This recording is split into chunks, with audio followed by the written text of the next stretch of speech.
नमस्कार, स्वागत है आपका बिग फाइट लाइव में। आपके साथ मैं हूं श्वेता मिश्रा। सूबे की सियासत में संग्राम थम गया है। कांग्रेस के कुनबे में कोहराम थम गया है। साथ ही मतभेद और मनभेद मिटाने की कवायद भी हो गई है शुरू। सत्ता संगठन के बीच तालमेल को और बेहतर करने की कोशिश की जा रही है ताकि सरकार विकास कार्यों पर फोकस कर सके, संगठन जन जन में कांग्रेस की अलग जगा सके, आगामी चुनावों को जीता जा सके, सूबे में कांग्रेस की जड़ों को और मजबूत किया जा सके। हालांकि इस दिशा में अविनाश पांडे ने बतौर प्रदेश प्रभारी बेहतरीन काम किया। सत्ता और संगठन का सेतु और हेतु बनकर प्रदेश कांग्रेस को मजबूती प्रदान की। अब यही जिम्मेदारी आ गई है अजय माकन के कंधों पर। कांग्रेस आला कमान ने अजय माकन को प्रदेश प्रभारी नियुक्त किया है। वैसे पिछले 35 दिनों की सियासी उठापटक में माकन ने राजस्थान की राजनीति की नब्ज जान ली है। अब माकन को वही करिश्मा दोहराना होगा जो अविनाश पांडे ने प्रदेश कांग्रेस में किया। कांग्रेस की सत्ता में वापसी में अविनाश पांडे का भी अहम योगदान था। माना जा रहा है अजय और अशोक की जोड़ी सत्ता और संगठन को नए मुकाम पर ले जाएगी। बहरहाल अजय माकन के सामने जितने अवसर हैं उतनी ही चुनौतियां, क्योंकि आला कमान ने माकन को सौंप दी है कमान।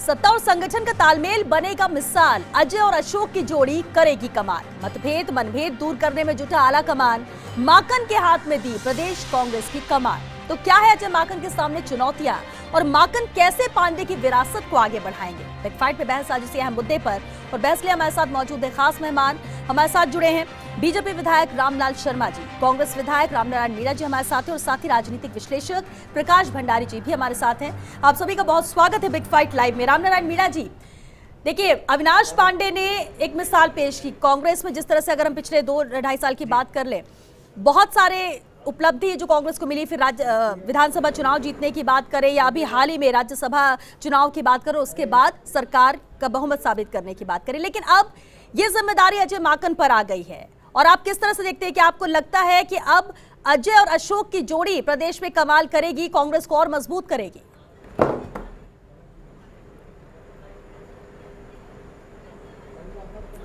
देखिए श्वेता जी, ये सही है कि आज की तारीख में प्रदेश प्रभारी का चार्ज अजय माकन जी के पास है।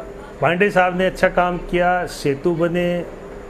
अब जो कोई मनमुटाव आपसी स्टेट के और बेहतर करने के लिए, तालमेल को ठीक करने के लिए कांग्रेस हाईकमान ने गृह से इसको दूर करने के लिए अजय जी माकन को दिया है। अजय माकन पुराने लीडर हैं, वो केंद्र में मंत्री रहे हैं, शीला जी के साथ भी उन्होंने काम किया है और उनका अपना काम करने का तरीका है। क्योंकि इस दौरान में जब बीजेपी यहाँ हॉर्स ट्रेडिंग के अवसर ढूंढ रही थी, बहुत कुछ करने की कोशिश करी, उस समय अजय जी माकन एक एक पल विधायकों के साथ रहे। उन्होंने राजस्थान की पूरी जानकारी दी है और वो जानकारी नहीं, पहले की जानकारी के आधार पर पूरी तरह से वो, चूँकि सीजन लीडर है, निश्चित तौर पर मुख्यमंत्री जी और माननीय अजय जी माकन प्रदेश प्रभारी जी मिलकर के राजस्थान को गति देंगे, विकास को भी गति देंगे, कार्यकर्ताओं को मजबूती से ट्रेनिंग देने का काम करेंगे, लीडरशिप पैदा करने का काम करेंगे, अच्छे व्यक्तियों को आगे बढ़ाने का काम करेंगे विद इन द पार्टी।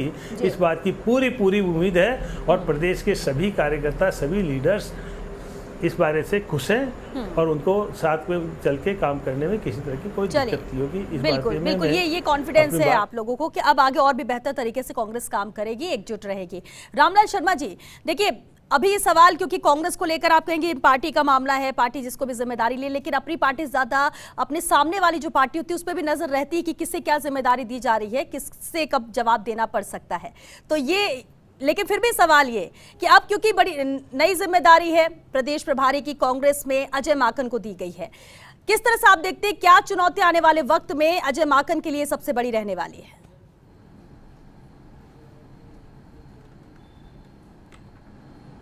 देखिए श्वेता जी, ये तो इनका कांग्रेस पार्टी का अंदरूनी मामला है, लेकिन जिस तरह के हालात प्रदेश में बने हुए हैं, कई प्रकार के पावर सेंटर बने हुए हैं, आपस में इनके तालमेल का अभाव है, उन सब को देखकर ये लगता है कि आने वाले समय में राजस्थान सरकार के सामने बहुत बड़ी चुनौतियां हैं। और वो चुनौती इस बात की है कि आखिरकार अपने विधायकों का विधानसभा के पटल के ऊपर तो विश्वास मत इन्होंने अर्जित कर लिया, लेकिन विश्वास मत अर्जित करने के पीछे का जो कहानी है, उस कहानी को किस प्रकार से वो संतुष्ट करने का काम करेंगे। ये इंडिपेंडेंट जो सदस्यों को है किस आधार के ऊपर उनको संतुष्ट करेंगे, जो बीएसपी के विधायक है उनको किस आधार पे संतुष्ट करेंगे, बीटीपी के विधायकों को क्या प्रलोभन देने का काम इन्होंने कर रखा है, उसको किन प्रकार से संतुष्ट करोगे। और रही बात यह कि श्वेता जी, आज भी भारतीय जनता पार्टी का मुद्दा कांग्रेस की अंदरूनी राजनीति का नहीं है। भारतीय जनता पार्टी का मुद्दा यह है कि राजस्थान की जनता के साथ आप वादे करके आए थे, उन वादों को पूरा कब तक आप कर दोगे। आज हालात यह है कि ग्रामीण विकास के अंदर एफएफसी के जो पैसे स्टेट गवर्नमेंट देती है वो 3 किस्तें ड्यू हो चुकी है, अभी तक ग्राम पंचायतों के अंदर पैसा नहीं पहुंचा है। ग्राम पंचायतों के सरपंच और सेक्रेटरी आशा भरी निगाहों से सरकार की ओर देख रहे हैं कि पैसा आएगा तो हम विकास कराएंगे। एक तरफ आर्थिक रूप से जूझ रही है सरकार और दूसरी तरफ आपसी लड़ाई से भी जूझ रही है सरकार। लेकिन अब तो समाधान हो गया है रामलाल जी, अब तो समाधान हो गया। अब तो बात वही है कि बहुत, ये पिछले 35 दिनों की बात की जाए, बहुत कुछ है जो देखने को मिला। बहुत ऐसी स्थिति बन रही थी कि तख्ता पलट भी हो सकता है, क्या होगा, क्या बहुमत साबित कर पाएंगे, नहीं, बहुत सारी चीजें थी। लेकिन इन सब से उबर कर सरकार स्थिर है और अब सब एकजुट होने की बात कह रहे हैं। लेकिन अगर हम बात अजय माकन की करें, पहले अविनाश पांडे ने कमान संभाली, फायदा तो कांग्रेस को हुआ, और अब अजय माकन के चुनौती के तौर पर क्या देख रहे हैं आप? क्योंकि देखिए, तो सत्ता की बात हो गई, सरकार की बात हो गई, बहुत सारे मुद्दे उस पर हम फिर भी चर्चा करेंगे, लेकिन फिलहाल चुनौती क्या सबसे बड़ी आप मानते हैं?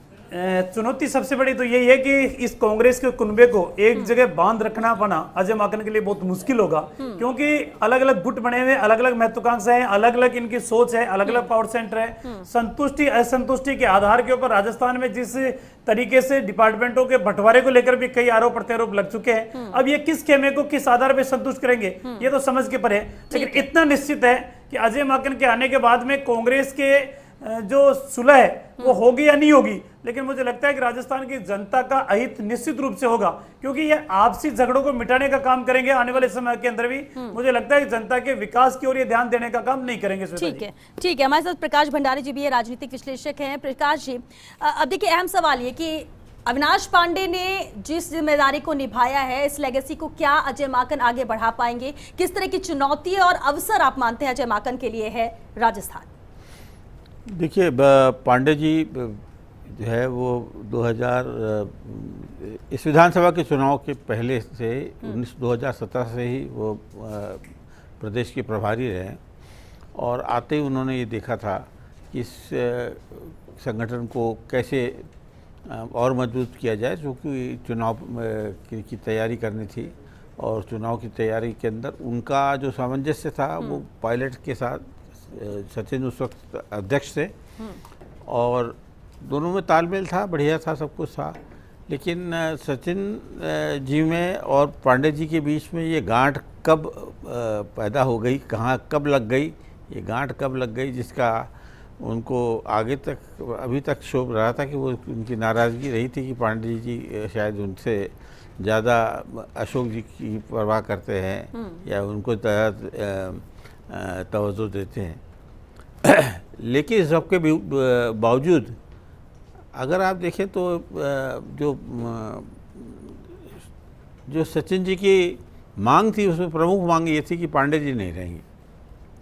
पांडे जी से उनका जो 36 का आंकड़ा बना, कब बना, कैसे बना, ये तो समझ, लेकिन ऐसा लग रहा था कि उनकी और जो है जो आसपास में जो समझ है वो कब बहुत पहले ही ख़त्म हो चुकी थी, और उनको ये लग रहा था कि वो अशोक गहलोत साहब की बात ज़्यादा मानते हैं, उनकी बातें कम मानते हैं। तो एक दरार तो पैदा हो ही गई थी, और उनकी मांग के अनुसार सबसे पहले जो कुछ हुआ वो विधानसभा के में ट्रस्ट वोट जीतने के बाद वो ये हुआ कि पांडे जी को जाना पड़ा।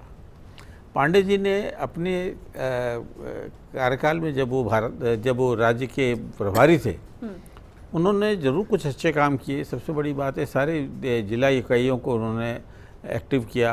कांग्रेस बिल्कुल नीचे पड़ी हुई थी, उसको वापस ठीक किया, और उनका बिल्कुल ईमानदारी से किया था मेरे समझ में तो काम उन्होंने। लेकिन चुनाव के जब हुआ और चुनाव के बाद में जो सरकार बनी, उसके बाद से उनके और सचिन के संबंध कुछ अच्छे नहीं रहे, और इसके और इसी के तहत ये फैसला लिया गया, जिम्मेदारियों को बदला गया, अजय माकन को लाया गया। और पिछले क्योंकि 35 दिन अजय माकन रहे हैं राजस्थान में ही बाकायदा विधायकों के साथ, माना जाए कि नब्ज टटोल चुके हैं। क्या राजस्थान चाहता है, क्या ये विधायक चाहते हैं? 2013 के अंदर जब चुनाव हुए थे तो स्क्रीनिंग कमेटी के चेयरमैन अजय माकन थे। तो वो सभी जिलों के लोगों को, सभी जिलों के नेताओं को उनसे वो भली भांति जानते हैं उन्हें। और इस वक्त जब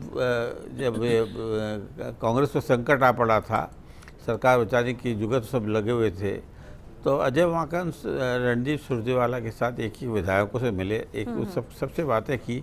इतने लंबे समय तक वो जयपुर में रहे, उसके बाद जैसलमेर में रहे, तो उनका संपर्क बना और सारी बातें उन्होंने बड़ी बारीकी से देखी। और ये कह सकते हैं कि मददगार भी इनके लिए साबित होगा, क्योंकि अब प्रभार ही दे दिया गया है प्रदेश का। रामनारायण मीणा जी, अभी आपने सुना जब रामलाल जी ने जो बातें कही कि आने वाला वक्त भी इतना आसान नहीं होगा, चुनौती बड़ी होगी। चुनौती सबसे बड़ी ये कि सबको एकजुट करके रखना है। अब ये जो मनभेद बना हुआ है रामनारायण जी, क्या आप मानते हैं कि पूरी तरह से खत्म हो चुका है? क्योंकि आलाकमान इसी में जुटा हुआ है कि अभी स्थिति सामान्य हुई है, लेकिन पूरी तरह से सामान्य नहीं है, और यही बड़ी चुनौती अजय माकन के लिए रहने वाली है।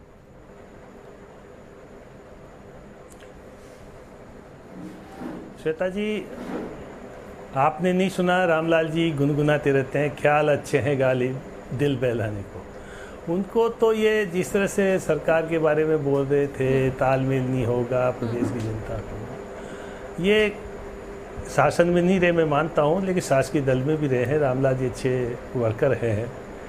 तो बीजेपी के टाइम पे भी जिस तरह की बातें की जाती थी, आज कांग्रेस के जाने में भी इनको पता है आज हिंदुस्तान की स्थिति इस कोविड की वजह से कहाँ चली गई।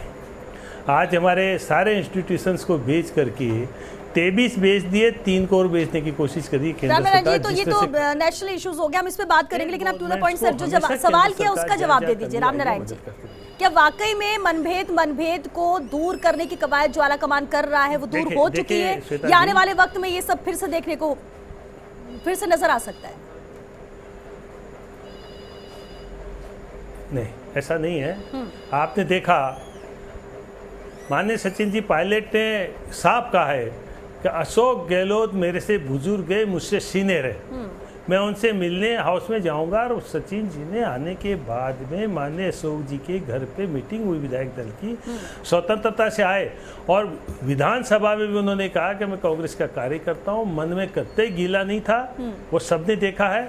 और हमें पूरी उम्मीद है कि पूरी कांग्रेस एकजुट होकर के और राजस्थान में साथ चलेगी, और किसी तरह का गीला शिकवा होगा तो चूंकि नए वो आगे है, कमेटी बन गई है, उनके सामने वो सब पूछेंगे। पुराने सीजनड आदमी हैं, केसी वेणुगोपाल जी हैं, हमारे पूरे हिंदुस्तान को जानने वाले, और पहले से अहमद पटेल साहब उस कमेटी के मेंबर हैं और चेयरमैन हैं, और बिल्कुल हमारे अजय माकन जी भी हैं। तो ये ऐसे ठीक है रामनारायण जी, आपने कहा कि एक तो दिक्कतें होंगी नहीं, और होगी तो कमेटी है उसके सामने अपनी समस्या रखी जाएगी ताकि सब वक्त रहते समाधान हो सके और फिर से ऐसी स्थिति ना आए। रामलाल जी देखिए, तैयारी तो पूरी कांग्रेस ने कर ली है, जो गलतियां हुई या जो देरी हुई उन सब का समाधान निकाल लिया गया, तोड़ निकाल लिया गया ताकि ऐसी स्थिति आगे ना बने। लेकिन फिर भी बीजेपी की तरफ से, जैसे कि अभी आपने भी कहा और बीजेपी पहले भी कहती रही है कि सब कुछ ठीक भी हो गया, तो भी अभी ये ठीक नहीं है, अभी आने वाले वक्त में बहुत कुछ देखने को मिलेगा। ऐसा क्यों आप लोग को लगता है? क्यों उम्मीद पॉजिटिव ना की जाए कि सब एकजुट हो जाए तो सरकार अच्छे से चले?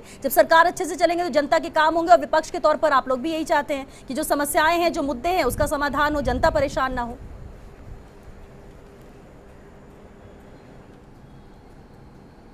देखिए श्वेता जी, ये सरकार स्वार्थों के ऊपर और महत्वाकांक्षाओं के ऊपर टिकी हुई है, और यहाँ हर विधायक की स्वार्थ भी है और महत्वाकांक्षा भी है। अब ये सरकार उन विधायकों की महत्वाकांक्षा और स्वार्थों को कितना पूरा कर पाती है, ये तो भविष्य के गर्भ में है। लेकिन हम ये चाहते हैं कि जिस तरीके से राजस्थान के अंदर ये अपने अंदरूनी मामलों को निपटाने के अंदर लगे हुए हैं, बशर्ते एक राजस्थान की जनता का ये सुध लेने का काम करें।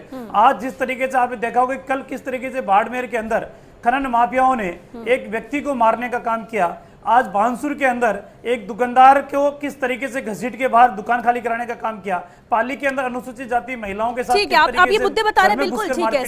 सरकार को इन मुद्दों पर गौर करना चाहिए, समस्याओं पर गौर करना चाहिए।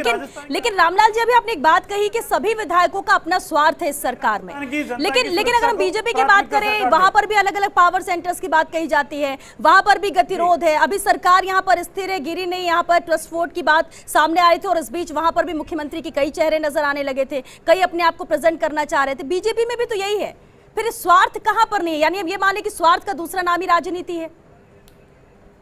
श्वेता जी हमने पहले ही कह दिया था कि हमारे 72 विधायक भारतीय जनता पार्टी के, 3 विधायक आरएलपी के, 75 विधायकों से सरकार बनने वाली नहीं है। जब सरकार बनने वाली नहीं है तो फिर विधायक मुख्यमंत्री के चेहरे कहां से सामने आ गए? फिर ये कोशिशें किस तरह की थी? फिर इतने आरोप कैसे बीजेपी पर है कि भारतीय जनता पार्टी में अंदरूनी फूट है, इनके आंतरिक कलह है। बाकी भारतीय जनता पार्टी के अंदर कोई आंतरिक कलह नहीं है, कोई भारतीय जनता पार्टी की महत्वाकांक्षा किसी विधायक में नहीं है। किसी विधायक के अंदर मुख्यमंत्री बनने की महत्वाकांक्षा जब संभावना नहीं है तो फिर महत्वाकांक्षा पाल के करेंगे भी क्या? ठीक है, लेकिन मौका मिलेगा तो सरकार बनाएंगे, ये बार बार कहा जा रहा था। जब तक इन 35 दिनों में पूरा घटनाक्रम इस पर फुल स्टॉप नहीं लगा था, तब तक यही कहा जा रहा था कि अगर मौका मिलेगा तो कौन सरकार बनाना नहीं चाहेगा। शायद उस मौके की तलाश में हो और शायद इसलिए पहले से तैयारी तो हर कोई करता है। तो रामलाल जी, ये हो भी सकता है। चलिए इसमें नहीं जाते कि कांग्रेस की सरकार जी। श्वेता जी हमने यही कहा था कि हमारे विधायकों से सरकार बनने वाली नहीं है और हमारे विधायकों से सरकार गिरने वाली नहीं है। जो कुछ भी कृत्य करेंगे, जो कुछ कर्म करेंगे, जो कुछ कार्य करेंगे, वो कांग्रेस के मित्र ही करेंगे। तो हमने ये कहा था कि कांग्रेस के मित्र सरकार गिराएंगे तो गिराएंगे, उसमें हम कैसे रोक पाएंगे उनको? चलिए ठीक है। और यही सवाल है कि जब आपके पास नंबर्स नहीं है, आप रोक नहीं पाएंगे, एक तरफ ये बातें हैं तो दूसरी तरफ बीजेपी पर इतने आरोप क्यों लग रहे हैं? क्यों इतने सवाल? क्यों खरीद फरोख्त की बात? क्यों विधायकों को तोड़कर अपने साथ मिलाने की बात? क्यों सरकार बनाने की कवायद? ये सभी आरोप थे जो इस बीच लगे हैं। लेकिन अभी रामनारायण जी, अभी आपने सुना रामलाल जी ने एक बात कही कि इस सरकार में, सत्ता में हर किसी विधायक के स्वार्थ हैं। रामनारायण जी, विधायक तो आप भी, आपका भी कोई स्वार्थ है कि आप तो कितनी बार से 5 बार से ज्यादा विधायक रह चुके हैं, ये जिम्मेदारी को निभाया, जरा आप बता दीजिए और इसका जवाब रामलाल जी को दे दीजिए।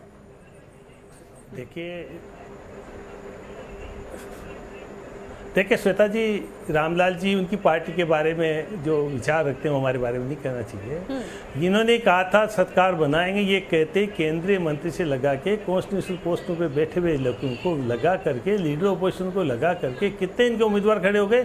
ये असंस्कारित ये कैसे पार्टी हो रही है इनकी, स्वार्थपरता कैसे हो रही है। और ये आपको ये भी पता होगा, 4 विधायक बिल्कुल विधानसभा छोड़ के चले गए।